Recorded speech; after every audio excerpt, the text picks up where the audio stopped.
Well, we know what time of year it is. It's Amanda's favorite time of year. It's spooky season.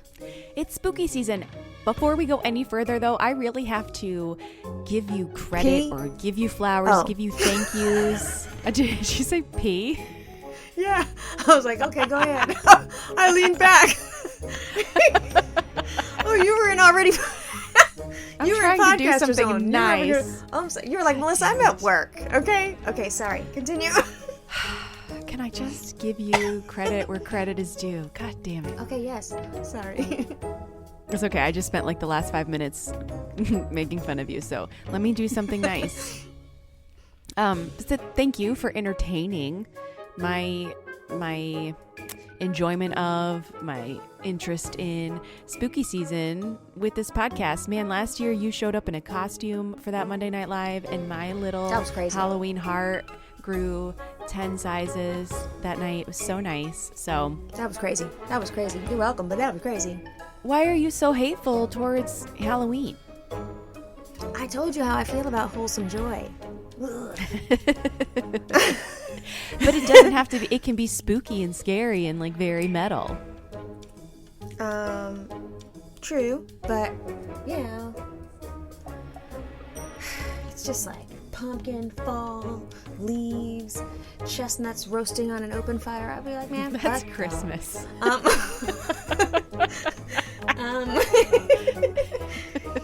No, but the other thing is, so many people in my life. I don't know why I attract you, spookies.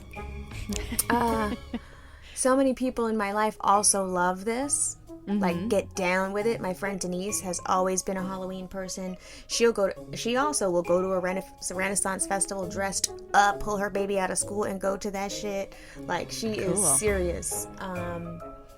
And I love that our friendship has evolved in such a way where Denise will be like, you know, she knows I don't love it. She'll be like, look at this. And then we did this. And then I went here. So, like, I have just accepted that I'm the friend that is a total downer and not awesome about, you know, seasonal wholesome joy. But I also will sit through it because I love you. Oh, well, so, it's appreciated because this is the best time of year. It really is. It's so, I mean, what's brown. Not to love about brown? Okay, black. It can be black. It can be orange. You know, orange. It's purple. Candy corn. Yuck. No candy corn. There's no candy corn in my Halloween. Dude, I actually work with a vendor where I buy our, you know, certain chemicals and shit. She and I have become friendly through email. She came through the factory. We talked, whatever. She said she was in the area because she does regional little, like, runs to all her different factories. She said she was in the area and she was spooky. Of course, she wrote me. She was like, I'm in the area. I'm going to stop by with a special Halloween treat. I found the biggest, giantest wallpaper of candy corn, and I sent her that back. I replied, don't come in here with this dark-sided shit. You will be turned away. And I did it on our, like, professional email account, and Marin's sitting behind me, and all she sees is this giant screen of candy corn, and she's like, I'm not even gonna just what? I was like, y'all told me I could work here, okay? So in a small way, you have really rubbed off on me in that I am participating in spooky season the way that I know how. I love that for you. I love that for me. I love that for this podcast because I kind of hijacked the end of this month while you were busy doing your work things. I was busy sending. I was like, "Why, Melissa is real busy. I'm just gonna go ahead and put all these things into motion, and then she won't be able to like really do anything because I'll be like, it's already done. We've already planned it out." Yeah. So. Oh yeah, I saw that. Oh, hold on though. See, now we're gonna get. Now this just became a work meeting, okay? Because I was like, hold on a second. Are decisions being made? I was like, spooky decisions being made? Excuse? And then I was like, what was so funny about it is you were like, no, you're busy. But I took the initiative. I was like, no, she didn't come in here with her clipboard like, here's how we're doing it. She said, I reached out to Danny and Callie, and it turns out they have a spooky story to share. I was like, they have a what? And you're like, they love it. I said, of course Danny wrote right the fuck back. Danny loves him spooky. Didn't I say I attract spooky people? Yeah, you have a lot Danny of spooky Roberts. people. Yes, Danny Roberts loves Halloween. Danny Roberts loves Halloween to the point where he makes it a concerted effort to get himself back down to New Orleans because he loves the costumes, he loves the French Quarter, he loves the vibes of, you know, Halloween descending upon such a historic city, and he celebrates. In fact, this year, October 30th, he's having a special Halloween dance party. So I like to say your most favorite reluctant reality TV star, Danny Roberts, is hosting a Halloween party. All of the proceeds, 100% of the proceeds, go to the Covenant House, which focuses on fulfilling the needs of homeless youth specifically LGBTQ youth. So it's not only a night out with Danny in costume, and his costume is amazing. I've seen a sneak peek of it, but it's also benefiting a really awesome cause. So you can go to his Instagram, JDannyRoberts, to get more details on it. Tickets are for sale at the link in his bio. Spooky season. So anyway, Danny writes back and says he has a spooky story to share. Yes. So exciting. You know, I don't like scary movies because I always have been easily scared, but I do love ghost stories, and I love firsthand ghost stories. I've never seen a ghost. Have you ever seen a ghost? I don't think so. I've felt weird stuff. Have you? Kinda. I probably could have seen a ghost if y'all would let me use the Ouija board I bought, but you won't. Remember that? Remember when you took that away? See, I tried to participate, and y'all slapped me down. You tried to participate in maybe a dangerous way, and we were just trying to spare you, you know, having to like exercise your house, move out. I know how much you love living there, so we didn't really want to invite anything in that might want to hang around. And Justin hid that board. I cannot find it. It's gone. He said, not in my house, you don't. Yeah, Justin knows. So I love to hear people's tales. I love ghost tours. I'm actually going on a ghost tour this weekend. I'm very excited about that. So when Danny said that he had a story, I was like, well, why don't you come on the podcast and tell us about it? Because I think that, first of all, our listeners obviously love Real World. Obviously, they love Danny. Who doesn't love Danny? And to have a ghost story to boot, it was kind of like the purple section on our Venn diagram. So, all right. Without further ado, here's our conversation with the very lovely, the very spooky Danny Roberts.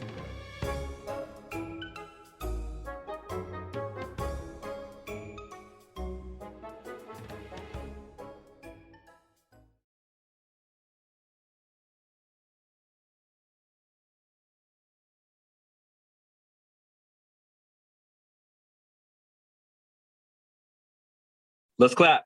1, 2, 3.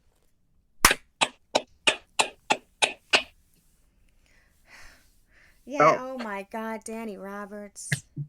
You can't take this boy nowhere.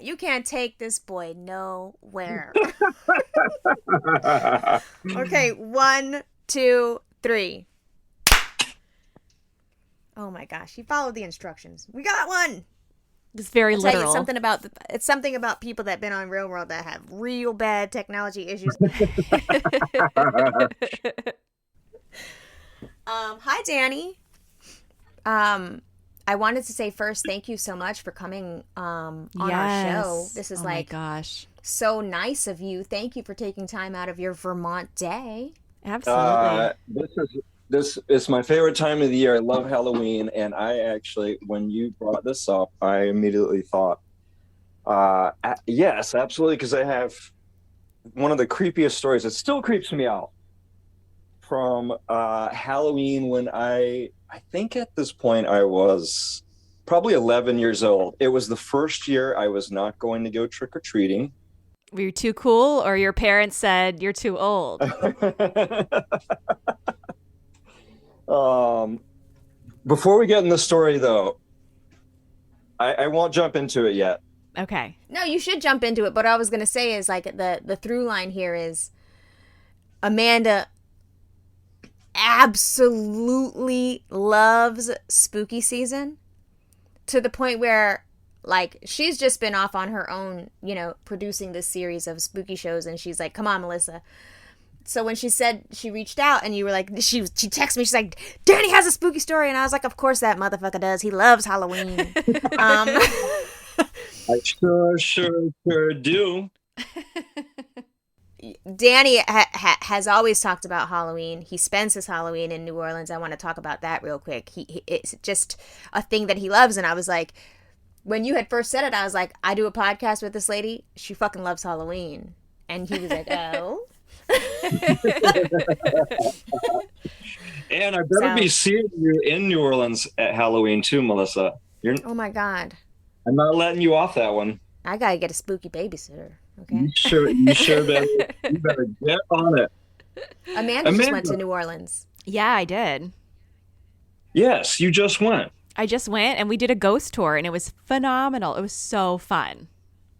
So you want to come back for Halloween, right? I would love to. I love it so much. Even as like I scare very easily, so I can't do a haunted house. I can't do scary movies because it makes my anxiety so bad, but like dressing up and like, oh my God, since having kids, like making their costumes, family costumes, pumpkin patches, scary movies, like, but they're like not really scary, like gentle scary movies. I like that. I like apple cider, Mums, all that shit. Fall, give it to me. She actually told me, she was like, you need to go sit down and watch Hocus Pocus. I was like, girl, if you don't. I've never been into Hocus Pocus, I have to admit, but scary movies, that's my favorite genre. That's, you know what? Really? Chris is obsessed, and like the cheesier the better. And he has Quinn on this same kick too. So they'll sit down and they'll watch like Annabelle and The Conjuring and like stuff that I cannot. We went to see The Ring when I was in college, and he came up on a Friday night and we went up to see this movie. And I woke up in the middle of the night and I was like, I need you to watch me walk down the hall because I have to pee. He was like, oh my God. So he had to leave then Saturday and all my roommates were out of town. And I was like, I cannot stay here the rest of the weekend by myself because that little girl is going to come out of my TV. So you absolutely stayed away from the TV. Danny, I made him take me home. I made him drive me 2.5 hours home to my parents' house. And my parents were like, what are you doing here? And he was like, I took her to see The Ring yesterday and she's scared. And my mom is like, and now we have to drive her back to school tomorrow, 2.5 hours there and back. Thank you so much. No. So, yes, I was so scared. Here's what I want to understand. How does your brain compartmentalize? You can't handle scary movies, but this woman will be the first. She's an encyclopedia of true crime. That's the craziest part. I don't understand how it works. True crime is just a very close true cousin to the horror genre. So, yeah, I think that's pretty interesting. It is. I just feel like there's a higher chance that I'm going to be attacked by the Mothman or like the Blair Witch than like murdered by my husband at this point. Like I feel like that's a pretty safe bet that he's not going to murder. It's always the husband. So I really feel like out of everything, it is always the husband. It's true. Well, or the wife. Danny, what's your favorite scary movie? Oh man, it's hard to say because I'll tell you what I think is the most clever one that also scared the shit out of me the first time I saw it. I'd say maybe that's my favorite because it overlaps, but I think there's very distinct groups of horror movies that fall into, especially like there's a whole group from the 80s that are amazing, but yes. You know, like you watch them now and they're also pretty freaking corny, but they were terrifying back in the day. the whole, the Nightmare on Elm Street series used to scare the living shit out of me. And in a way still does, but it's like, that's also like big gore. But I would say the best one that I've seen in years is The Others. Is that with Nicole Kidman? Yes, and it's brilliant because the whole time until you get to the end, you don't actually understand what's going on. I saw that. I just got full body chills when you said that movie. Like the big scare, terrify you, jump off the couch moments, but at the end, there's a psychological twist to it that is brilliant. Yes. Okay. Which of her faces is it? It was a while ago. It was a good 15 years ago. Oh, so her original face? Okay. Yes, recent is very relative these days. So what got you into loving Halloween? You said you've loved it from a young age. Were your like parents super into it, or it was just like part of who you were? I think it's a combination of the fall. Like I grew up in the South, and so the fall was always a nice time of the year where it's like, it's cooling down and I can breathe and it's great outside again. And what kid doesn't like putting on a costume and going to get candy? And the older I've gotten, actually, the more into the costume part I get. Yeah. And now, yes, having kids with costumes is even more fun. Naya and I, my daughter, we do a joint costume every year. And I'm bummed this year that we actually are not getting to have Halloween together for the first time. Oh, no. I'm sacrificing it to go to New Orleans for Halloween, which is a little bit of a bummer because that is the part I love the most now. I remember when you posted the picture of you were the wolf and she was Little Red Riding Hood. That was the boy heartstrings. I was like, oh no, thug down. This is adorable. Oh, she was super cute.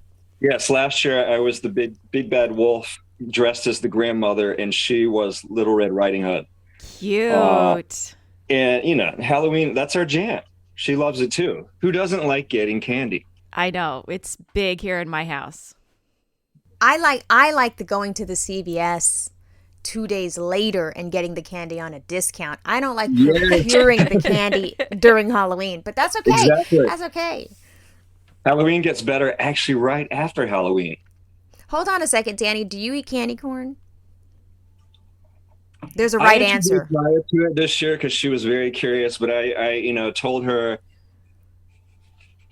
candy corn is something that I'll eat if it's there, but it kind of reminds me of just chewing on wax. Yes.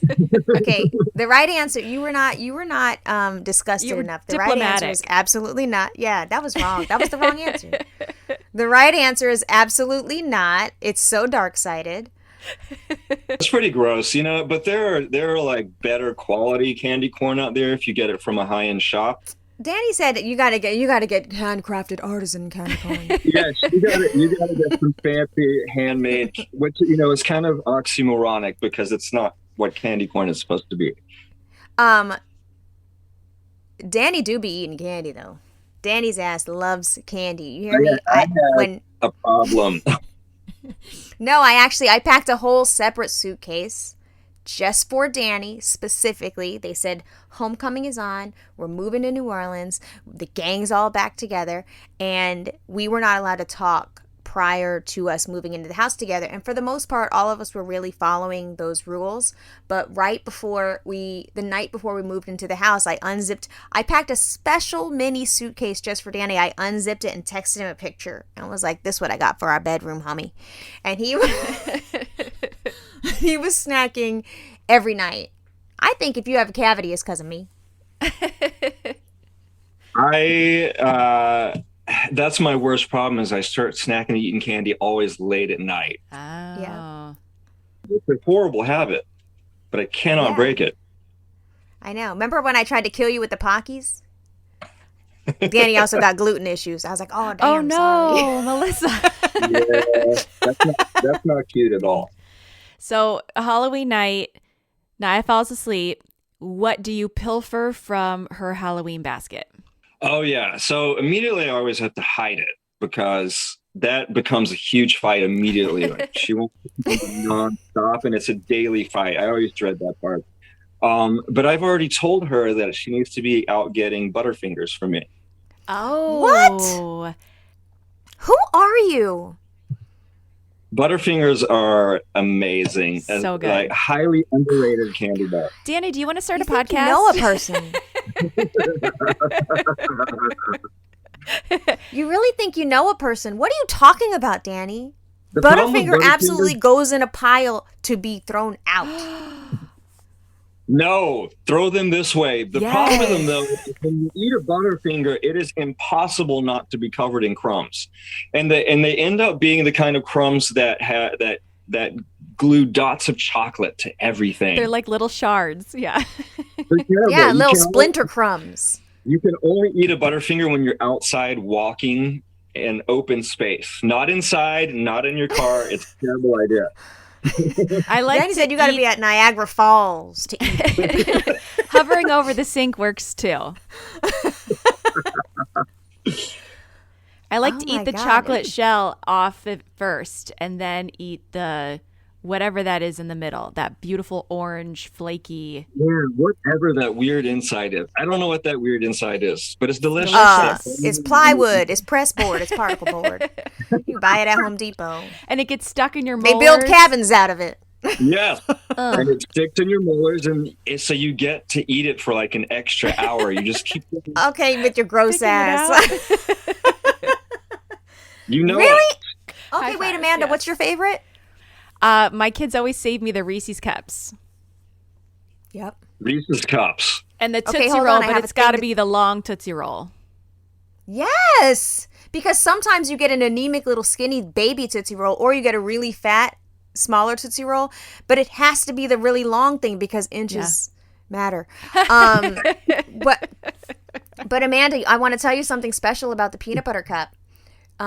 When the peanut butter cup is in season, so when it's shaped like an Easter egg, when it's shaped like a pumpkin face, when it's shaped like a heart, those are always more delicious and fresher because they're made for the particular season. And if you notice, the peanut butter in the middle is like meltier and softer. Yeah. Yes, and then the chocolate shell is like thinner and like, I can't explain it, but seasonal Reese's peanut butter cups taste way, way, way, way better than regular every time kind.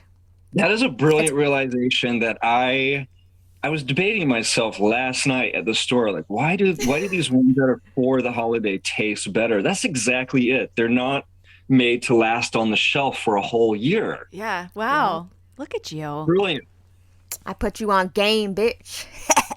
This podcast is entertaining and intellectual. Just tidbits of random knowledge everywhere. It's true, though. You can actually go, there's a whole website dedicated to, you can get a batch of fresh Reese's peanut butter cups at any time. I'll get you the website. My friend Matt put me onto it. They buy a batch of just fresh to have at any time of the year. And because the batches are so big, they give me some every now and again. It's a thing. Mm-hmm. Wow. So, and that also confirms my take on Reese's Cups. I like them, but they are hit or miss. And I think it does depend on the freshness of the one you get your hand on. Because if they're old, they're kind of gross. Yeah. Yeah. I mean, they're not ever going to be as gross as your splinter-ass Butterfinger, but... Hey, stop with the Butterfinger slander. Right. So good. Nobody better lay a finger on my Butterfinger. That's right. Okay, she said Bart Simpson. Wow. Okay, so Danny, you're going to New Orleans. Tell us about New Orleans at Halloween. What's going on? All right. So, okay. As Melissa said, I love going to New Orleans specifically for Halloween. I try to go like every other year, every 3 years. It's a commitment, but I love particularly Halloween down there because New Orleans just does killer costumes. Everybody's got amazing costumes. That's their thing. Yeah. And Halloween feels much more local down there, a lot less touristy, but it's got the same like party in the streets, block parties, but it feels more local and just killer costumes. And the weather's also perfect there that time of year. It's still really nice during the day. Like 70s, and at night you can breathe. Because summertime in New Orleans is hell. It's too It's hot. oppressive. It's just cooled down, and it's just cool enough to like be out and want to be outside.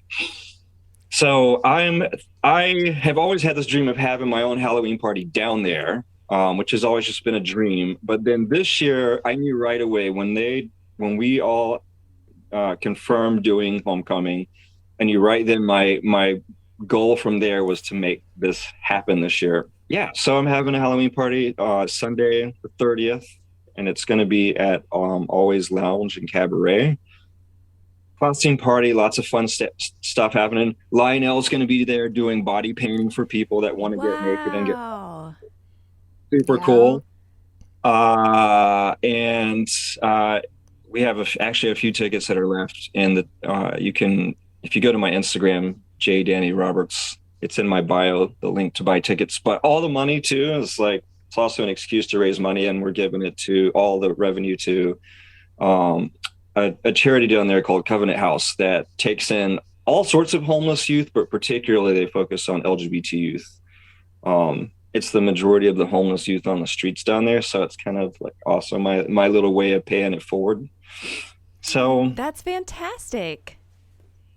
And Melissa better be there. That's all I'm saying. What I said, I'm gonna have to end up bringing all three of my kids. The day that I said bring them.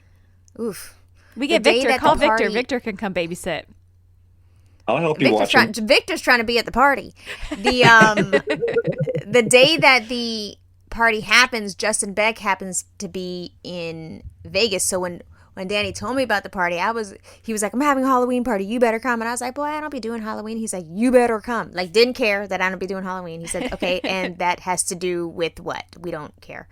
So then it turns out Justin Beck is playing Vegas at that time. So I was like, oh no, how am I gonna give my kids Halloween but also be like, fuck them kids? So I gotta I gotta figure out how that's gonna work. I know that Jamie said he might be down there at that time. I haven't spoken to Tokyo about it, but what's your costume, Danny? Everyone has the same challenge. Everyone is partially committed, but everyone has to figure out their childcare and family situations is the challenge, which I get, which obviously I completely respect because I had to do the same. It was even tricky for me. And my costume, I am so freaking pumped about, but I'm not going to say. I want it to be a surprise that night. Okay. Oh, we respect that. Okay. It's I know brilliant. who's going to love it, though. I know who's going to love it. Yes, I that's part of the fun is, yes, he's gonna freaking love it too. Yeah. Okay. Do you want to get into your spooky story? Yeah, the spooky story. Yay. All right. So look at Amanda. She lit right up. She loves this. I'm so excited. I love this. I love this. Oh, okay. I'm gonna be quiet. So my family had just moved into a brand new house that had just been built. And, this is also, by the way, around the time that like the Poltergeist movies were out and big. And those were the ones that I was watching in that period. So scary. My mom actually got me into horror movies. I would watch them with her as a kid. Carol Ann. Probably explains a lot. So we move into this brand new house, which is built on some old farmland, and they're building a whole new neighborhood, very poltergeisty. And I think I was probably 11, and it was the first year I was not going to go trick-or-treating. I was like, I'm too old to go trick-or-treating. I'm going to stay home this year and give out candy here. And my mom was getting my two brothers into their costumes to leave. And, this is literally, I think, the second day and night we've been in this new house. And everything was mostly still in boxes everywhere. Just the place was a wreck. And my mom is just about to leave with my brothers to leave for trick-or-treating, and suddenly our phone starts to ring, and we're all running around looking for the phone. Okay, mind you, this is old school landline phone, which was a cordless, which remember has to be plugged into both electricity and the phone line to work. Yeah. We can't find the phone. We're looking everywhere. I finally like track the noise down, and it just keeps ringing. And I finally find the phone, opening the box, and it's in the box. It's not. I pick No. it up, and it's completely silent and dead. Nope. My whole body I'm getting chills right I now. just did too. Beat shit out of me, and I said, my mom and I looked at each other like, what? That's impossible. And I just remember, I didn't think for a second. I just said, I'm going trick-or-treating with you. And I was like, what am I going to wear? I don't have a costume. And I was like, screw it. I'm going as a ghost. I literally grabbed a sheet, 2 eyes out, and I went as a freaking ghost. I shit you not. I just was not going to stay home that night. It scared the shit out of me. Did y'all keep that phone?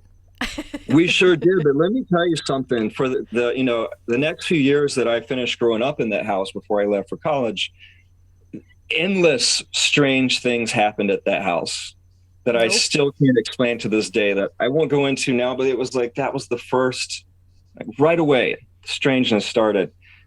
And it scared the living shit out of me. Is that house still in your family? Yes, my parents still live there, and I'm still freaked out by that house. Has anybody else experienced anything paranormal, or just you and your mom?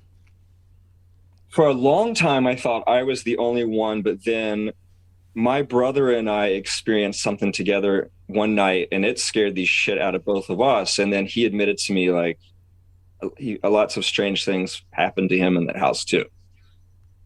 So, yeah. No. I wonder what happened. Have you ever like looked up and researched like exactly like who was on that land, or if anything happened?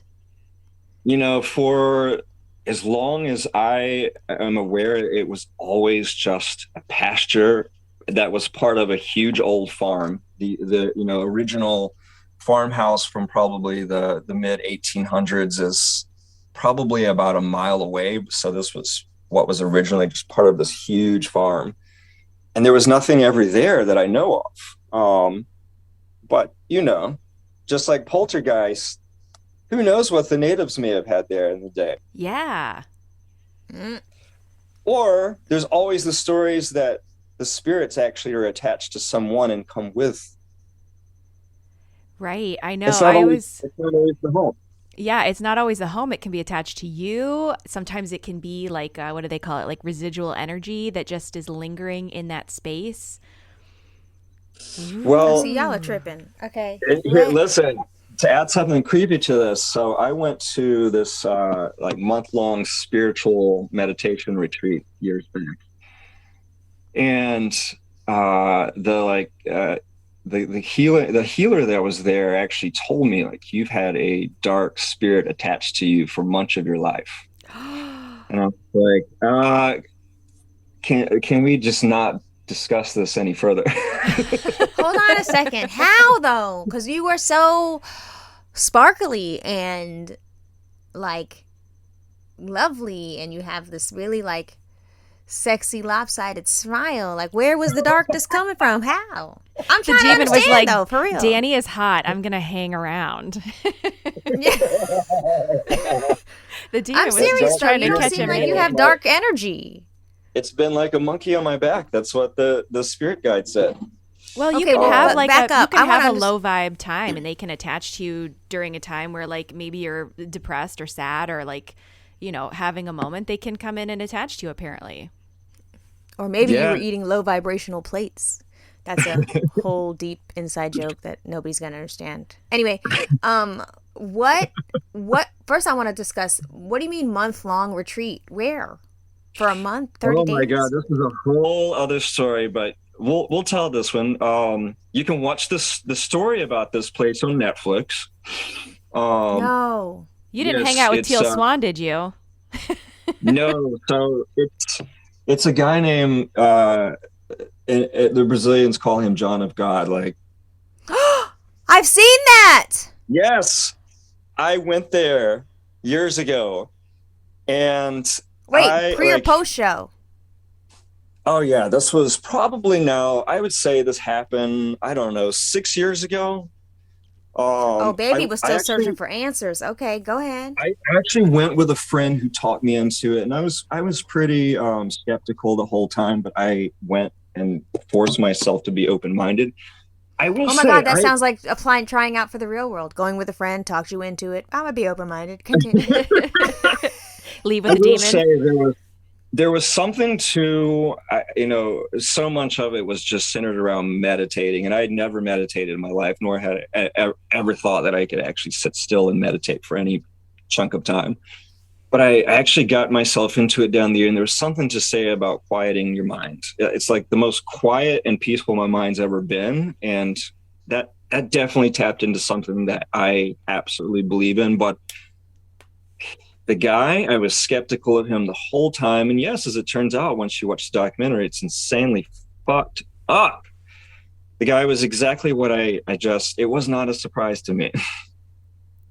Have you seen this documentary, Amanda? No, I haven't, but now I need to go watch it. I'm like trying to remember, is it called John of God? I think Or is it so. called? Right. Hold on, I'm gonna Google it right now. They're not the It's people on that Netflix. showed But I up know in what you're talking Utah and started. Oh, no. This guy's in Brazil, and he for decades was a really famous Brazilian healer. They're really into esoteric healing. And this guy was like one of their like national heroes. And people came from all over the globe to come see this guy. Many people coming with terminal illnesses, coming for healing, all kinds of reasons that people were there. But it had this giant like global village around it. And what I learned from this, though, listen, anytime you show up somewhere and everybody's wearing white, get the fuck out of there. Yeah. It's a cult. It's a cult. I knew that right away. I was like, It's a I cult don't or the know. Klan. You can't win.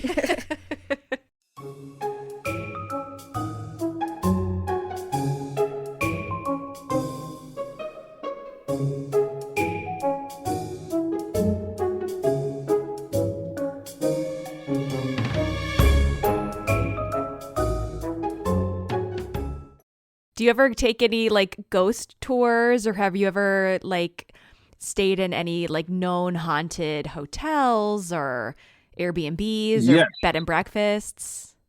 Yes, I actually do get a kick out of that, staying at places that supposedly are haunted. This is I very have been to- Caucasian. I can't. Y'all are I've done tripping. it, but I can't say that I've ever experienced anything. Yeah.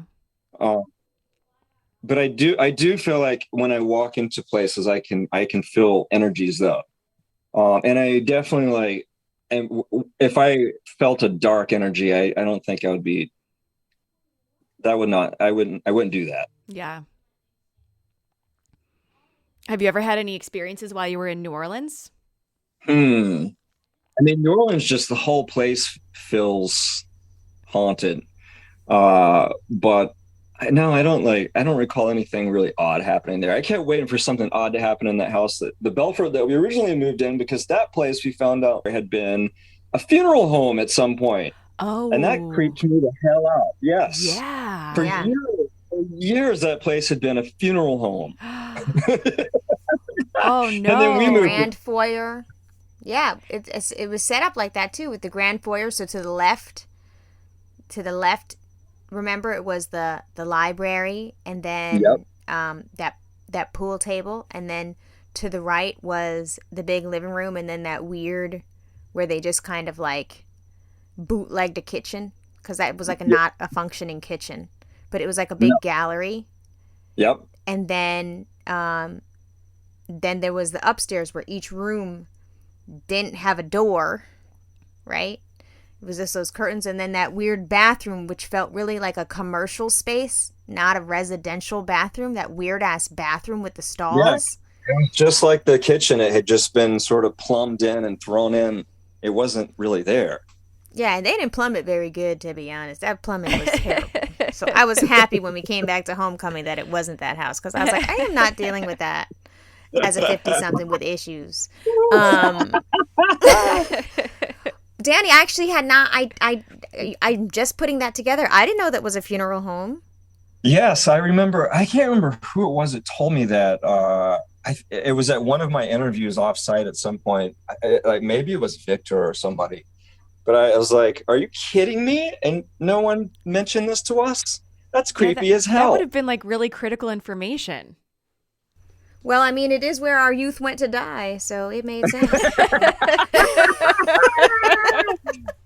That was the final funeral at that place. She'll be here all night, folks. Wow. Wow. That's incredible. Well, thank you so much. Yes. Yeah, in fact, the house was never called the Belfort. I think that was the name of the funeral home. Really? Yeah, the real name of the house is actually there's a now if you go to it, there is a historical plaque which has the real name of the house. But yeah, I think the Belfort has something to do with the funeral home. You were gonna get me in a vortex. I'm gonna go Google. Same, I am too. Yeah, get on some historical records and see what you can find. Oh my gosh, that's so cool. You know what, Danny? That makes perfect sense now because remember, next door was the flower shop. Yes, yes, there was a flower shop right next door, which is gone now. It's just one-stop shopping. Yeah. So you could go get So your the flowers. flower shop provided the funeral. Wow. Yeah, there you go. Yikes. The flower shop was actually still there and operating, I think, when we were there, right? It was, and there were little rabbits in the window. And they probably didn't make it after the funeral home They closed. sure did. And then do you remember we would go, down the street? Down the street, they said was one of those houses was Trent Reznor's house. Mm-hmm. Oh, wow. And then that time that we got invited to Anne Rice's house, which was around the corner. Yep. That's a whole other story for another day. Oh my God, remember that? That was a crazy. When she passed, Danny texted me. He was like, Melissa, look, Anne Rice passed. Remember the night at her house? And I was like, remember the night at her house? That was literally the highlight of our experience on that show. We walked in and there were like doll heads everywhere. It was a beautiful home. Beautiful home. And she wrote all of her stories in this one little room on this old ass computer. Remember that old ass computer? Hmm? I felt bad being in there. I was like, we definitely was not invited to be in here, not with this camera crew. There's no way they're saying we're allowed to be in here. It was pissed as shit we were in her house, period. Yeah. Oh my God. I was like, I thought you said we were invited, Danny. You were like, we were. Chris invited us. Fuck. Yeah. Her son invited us. Wow. What a time. What a time. I'm telling you, but this is like the Forrest Gump of New Orleans. We were really up in everything. We were. Just almost never actually invited. Okay. In fact, disinvited. I'm like, don't come here. We hate you guys. Oh my God. All right, y'all. I love you. All right, love you too. Thanks for sharing with us. Bye, y'all. Bye, Danny. See, my thing is, I don't understand how they didn't get rid of the phone. Right? I would have thrown that phone in the garbage. I would have set it on fire. Burned it. Yes, in a barrel, in fire. Burn it down, melt it down with chemicals. We don't have a phone, actually, here. There's no way to reach us. There's no phone line. There's no portal, okay? I was like, what? You know what? That's such a common trope is like I've heard stories where people will say like their loved one has passed and then they'll get a cell phone call or a phone call from their number. And I think that's like you hear ghosts use like electricity and like, you know, radio frequencies to communicate. So 100% I believe everything about that story. Not ghosts riding the wave, not ghosts like knowing how to use Wi-Fi. Ghosts like, I might be dead, but that don't mean I can't keep up with you youngins. They're better at technology than you are. Ghost making a TikTok right quick. Okay, bitch, I might be gone, but you're gonna do this dance. It's the Monster Mash. Oh, the Monster Mash. Remember the other day when you were like, oh my gosh, I said I had to go or something. I had to figure out some activities to do. She goes, why don't you fire up some apple cider and put on Hocus Pocus for the girls? I was like, Amanda is crazy. All the way. No. Crazy. There is something so cozy. Like when my kids want to sit down, like Fridays we have movie night, but you know, during the week, if everybody's homework's done, we don't have any running to do. It is their favorite thing to like snuggle up and like pick a show. And in the month of October, the only requirement that I have is that it has to be Halloween themed. And there's something so cozy about hot apple cider and a little, like I said, gentle, spooky, like Hocus Pocus. It's such like, for me, and I know that your parents didn't engage in this, but like those kinds of things are like nostalgia for me. You don't even I know it was different for you, sad childhood, but listen, nothing against Shorty and his disinterest in anything holidays. Tearing up my goddamn pillowcase. For what? Don't bring that pillowcase back here ripped and shit. Now I'm gonna have to set. Well, you could have bought us a Halloween bag. I was gonna say, you took the nice ones, didn't you? I think that's the story you told me. Well, you didn't get us a candy bag though. Yeah, I'm gonna say my parents have never gotten into a costume ever. Really? They never went to a costume party like as a couple, like just for funsies? If they did, there's a whole layer and decades of their life that we don't know about where they were like a sexy couple, because I've seen pictures of them like totally, you know, like Mercy in a fucking bouffant wig, legs down, like just gorgeous, and like Shorty in a fucking corduroy hat to the side, high heel shoes. They was going somewhere. Yeah. But it wasn't a costume party. That was their outfit. I think I'm going to have to dig it up. I've got a picture of Linda and Arthur dressed as clowns. I remember one year specifically where they went to a party, and I mean full on like face makeup, wigs, all that shit. Well, that's where you get it from. A spooky daughter for a spooky mommy and daddy. A spooky what? What's going on with me today? A spooky mommy and daddy. What just happened? Are you? Oh, maybe it's like, maybe you're making a transformation. Maybe there's something inside of you that's blossoming, and this is like your new chapter. You're right, I do. I feel a tingle in my chest. I'm seeing purple glitter float above me. I'm becoming spooky. No. Wow. You know what? You're right though. This weekend I'm gonna enact strong Halloween rules. Strong Halloween rules dictate that this weekend we must do something spooky. We will do something spooky. My kids are gonna love it. You should. They're gonna love it. I don't know what the fuck you know is. what? Should I go like find? Ooh, this is what we'll do. We'll rake all the leaves and jump in them. No, that's how you get ticks. Oh, well, see, every time I have a spooky idea. No, can't do that. Throw that Ouija board away. You can buy those lawn bags. My parents bought them one year. They look like pumpkins, and then you can put your leaves into the lawn bag, and then it becomes like lawn decor. Okay. What if, okay, your girls like to bake. I've seen you guys like make things like cakes and cupcakes and things in the kitchen before.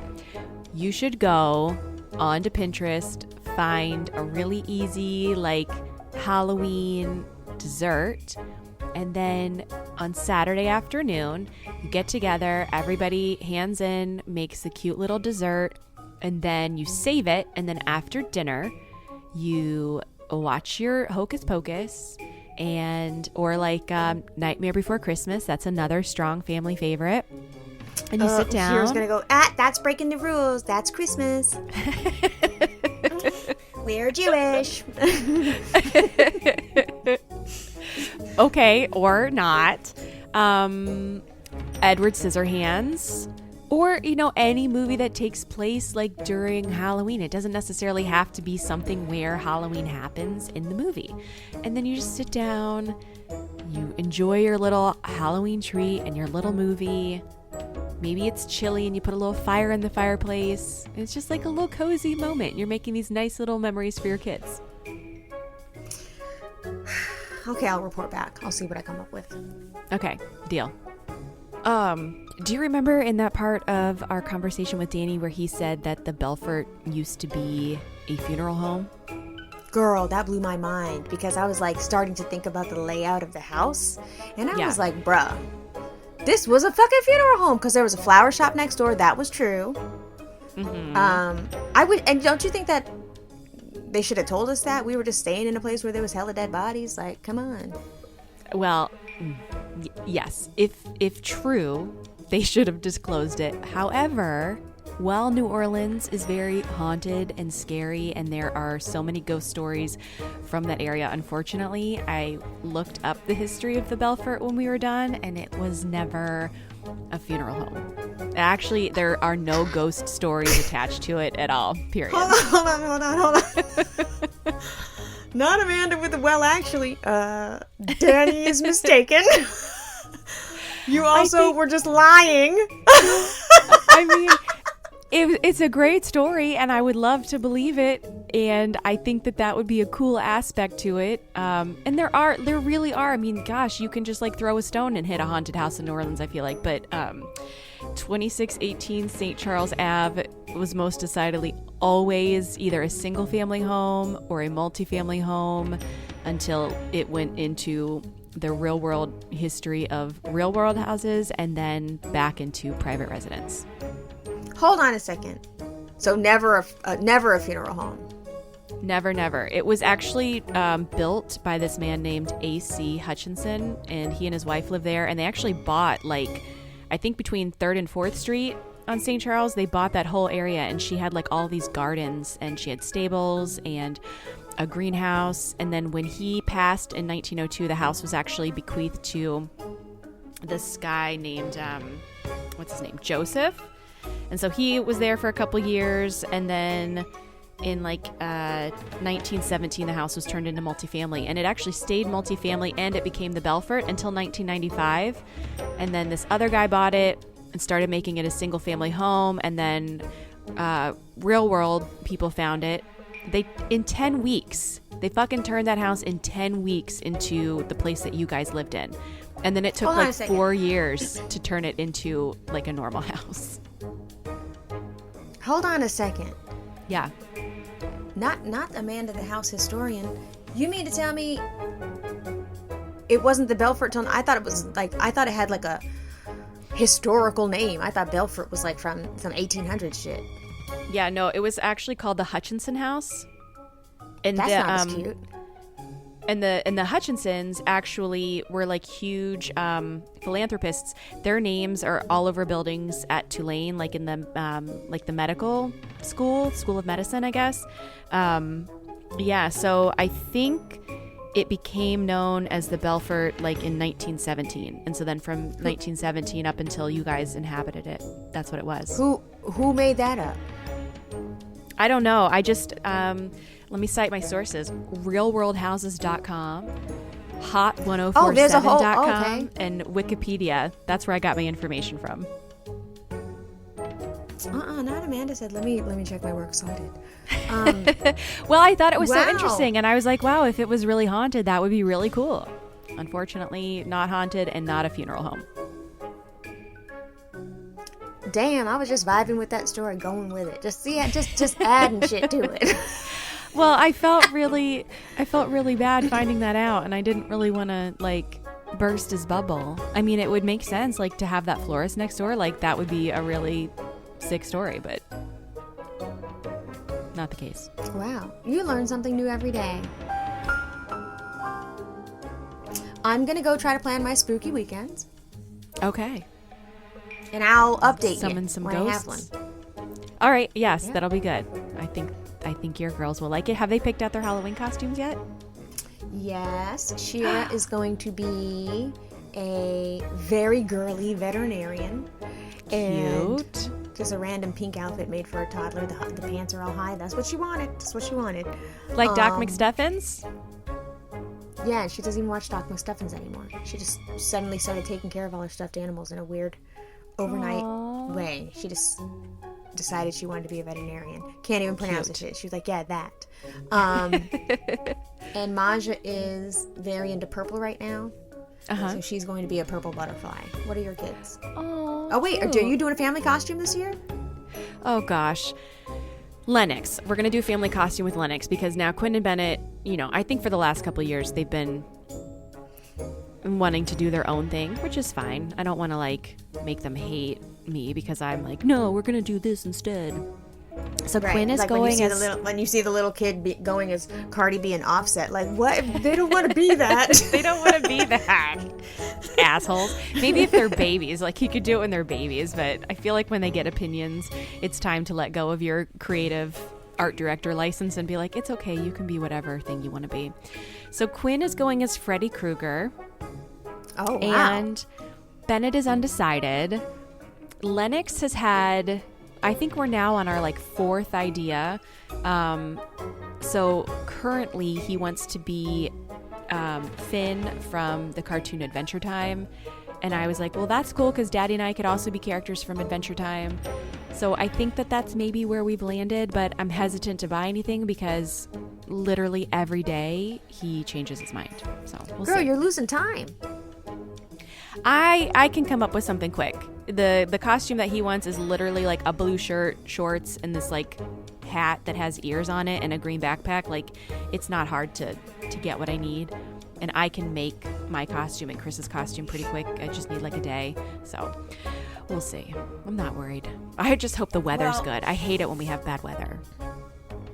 Well, we strangers in the community cannot wait to see the end look. I think this will be you've shared the other ones. We should make an actual, we should make a spooky tab and highlights and go through the whole archives and put every Halloween thing in its own little baby thing so that when it's spooky season, which is Amanda's favorite time, she's in her cocoon right now, she's in her light, she can go to her little corner of the internet and be like, look at all the spooky stuff I made y'all do. Oh, I like that. Let's do that. You were like, actually, that's a good idea. So it's all nice and tucked away in one little place. So when I'm getting my little feelings hurt about liking Halloween, I can go look and see all the work we've done. No, that'd be cute. All right. Well, I believe in you. You're going to do something great this weekend. I am. BravoCon. I'll report back. Bye. Bye.